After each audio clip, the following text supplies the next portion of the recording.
Coming up in this evening's news, 8 persons test positive for COVID-19 in the last 24 hours, taking the total number of infected persons in Jamaica to 564. Government prepares to welcome more vessels transporting Jamaican nationals to the FALMOUTH PIER this week. Still tonight, President of the JTA urges Minister with responsibility for education KARL SAMUDA to respond to questions regarding the safety of students and teachers preparing for the CSEC and CAPE examinations. And councillors for the Springfield and Norman Gardens divisions carry out sanitation work on clinics and police stations in an effort to slow the spread of COVID-19.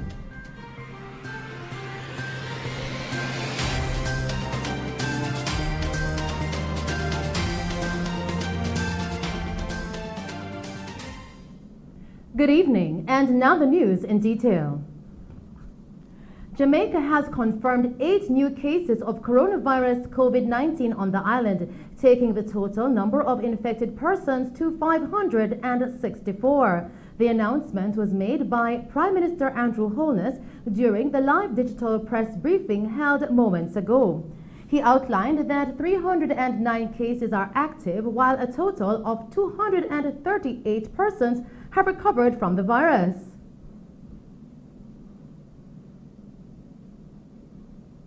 We now have 564 confirmed cases. We have seen an acceleration in recoveries, with 238 recoveries to date, with over 100 in the last week. Unfortunately, we have had 9 deaths to date, and we now report 1 person critically ill.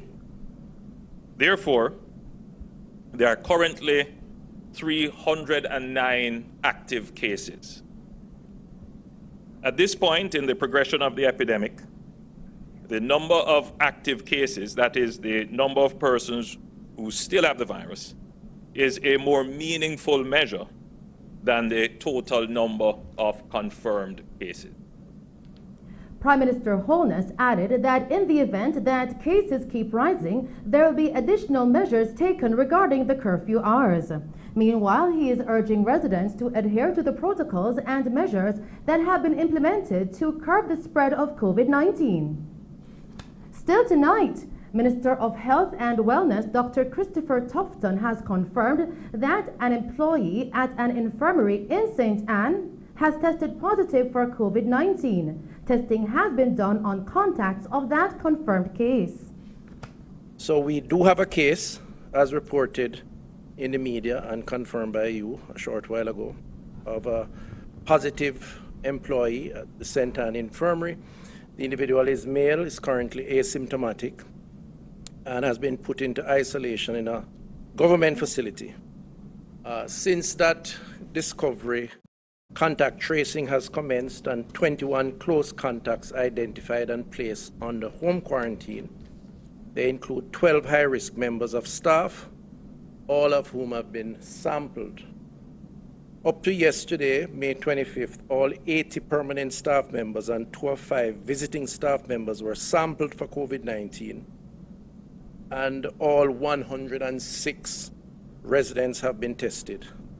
Of note is that testing at the island's infirmaries was initiated, as said earlier, as part of this overall strategy, and this will continue. We have so far tested 6 of 14 infirmaries island-wide, so the process continues, and we're expecting to get the results of the samples that have been taken within the next couple of days, and we will update the country on this.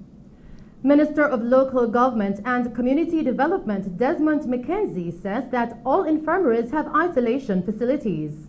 Government committed to provide resources to all the municipalities to establish isolation units within each infirmary.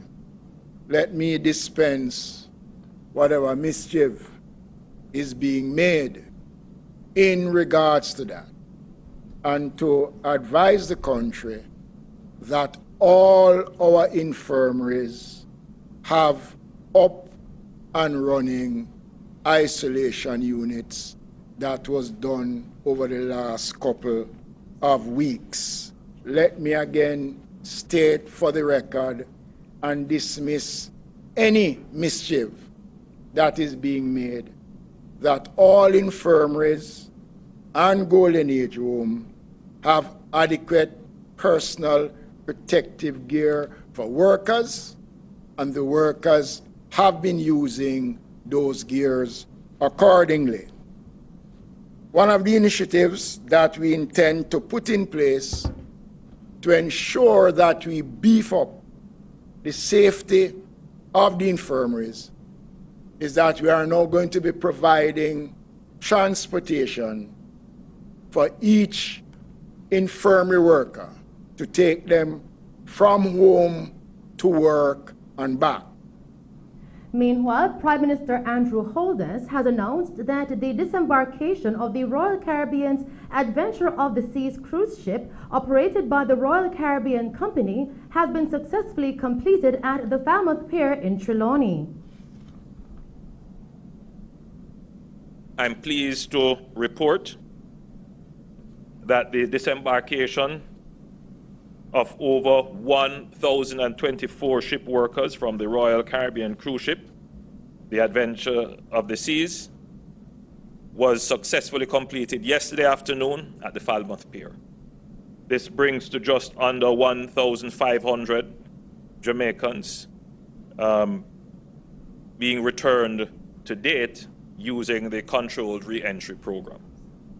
At present, 19 Jamaicans from the Royal Caribbean vessel have been placed in isolation, having been tested positive for COVID-19, while 624 persons have been released into home quarantine following their negative results.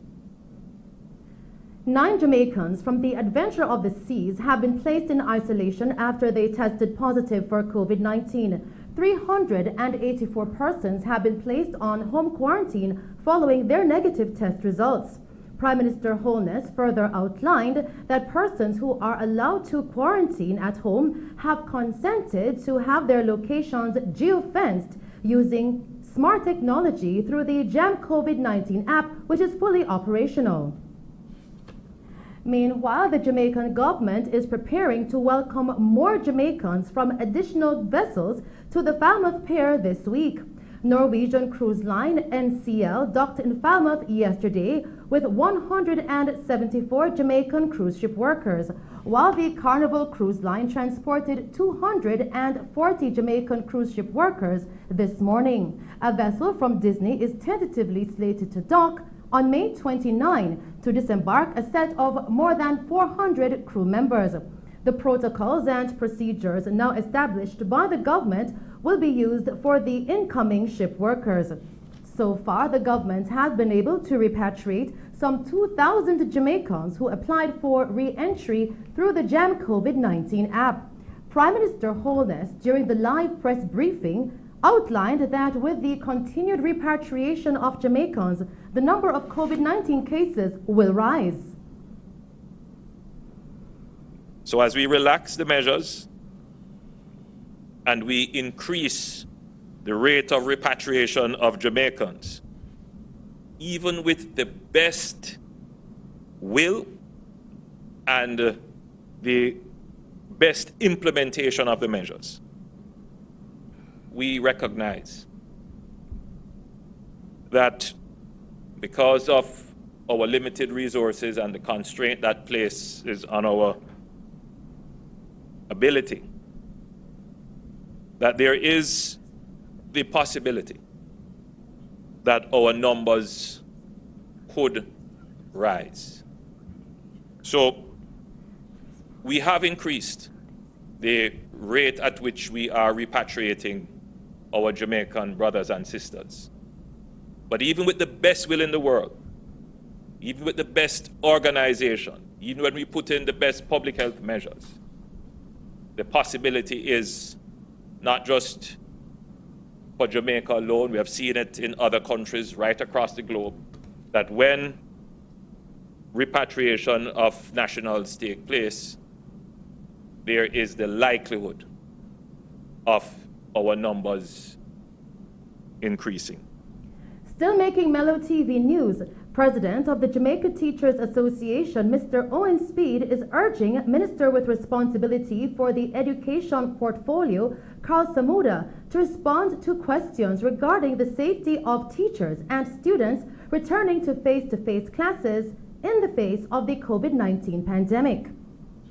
As they prepare for the CSEC and CAPE examinations, Mr. SAMUDA stated that face-to-face classes are set to resume between June 8 and July 3 to facilitate revision. In a recent digital press briefing, Mr. SAMUDA stated that despite lingering concerns, it was clear that, quote, the vast majority of those present in the meeting preferred to go forward rather than delay the exams, end quote. In an exclusive interview with our news team held earlier today, the JTA president responded to Minister SAMUDA asking why his issues with the decision to return to classes to prepare for these exams was not raised at the time of the meeting. He had this to say.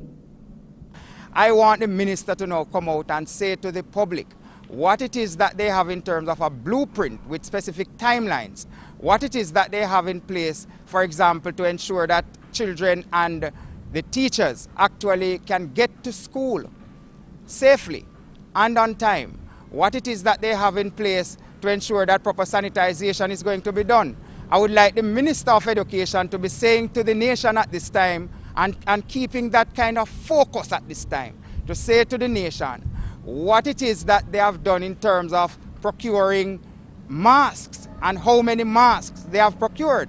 Is it that they are going to give the teachers that glass over cover for the faces so that teachers can feel like they are protected, when we consider especially the fact that many of the people who contracted the virus might have contracted it through the eyes, indeed. And so these are some of the questions I would like to ask the Honourable Minister to answer.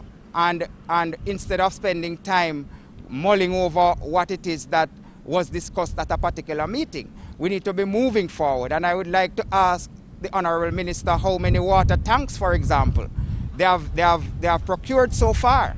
I would like to know if they have distributed water tanks at schools just yet. And also would like to also ask them whether or not they have procured the services of a National Water Commission, and to ensure that when the children turn out to school on those days, they have adequate supplies of running water to indeed wash their hands and to keep themselves hygienically ready, so that they are not exposed to contracting this virus. Despite resistance, CXC insists that the CAPE and CSEC examinations will begin on July 27. Mr. Speed also said that at this time, it's best to move the education system forward and get on board with the Ministry of Education, even though it was outlined from the outset that Jamaica doesn't have the capacity to go into an early reopening of schools.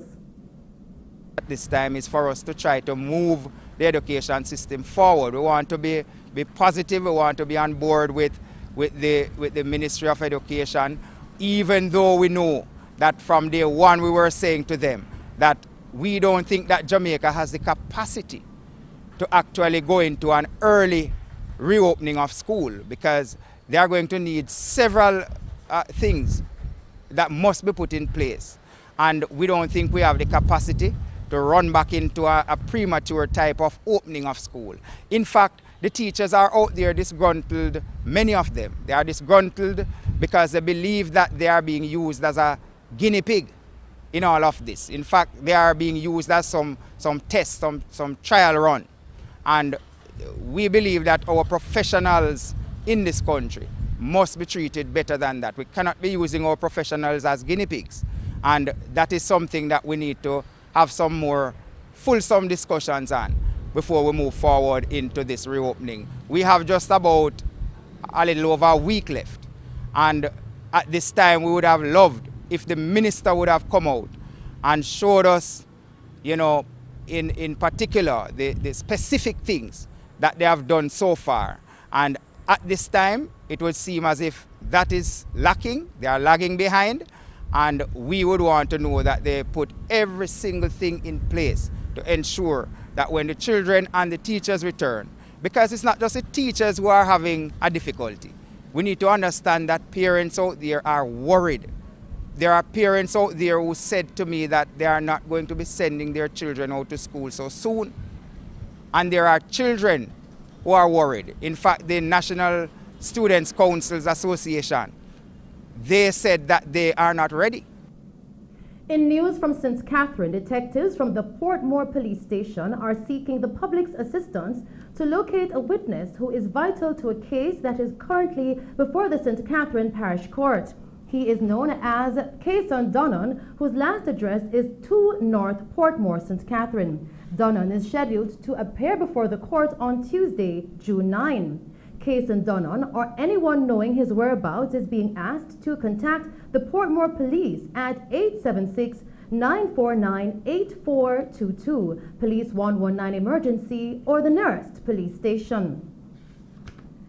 Still making news tonight, a vendor was fatally shot by armed men at his home at Seaton Crescent in Westmoreland on Saturday. The deceased has been identified as 27-year-old Jermaine Cooper.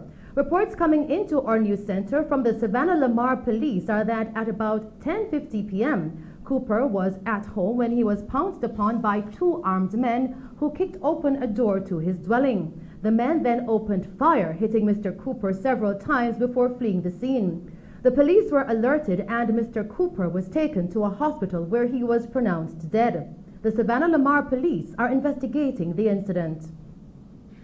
And those were some of the stories making news. I'll return with other updates as councillor for the Spring Gardens divisions carry out sanitation work on clinics and police stations in an effort to slow the spread of COVID-19. We'll now take a break and then join Christopher Scott with sports.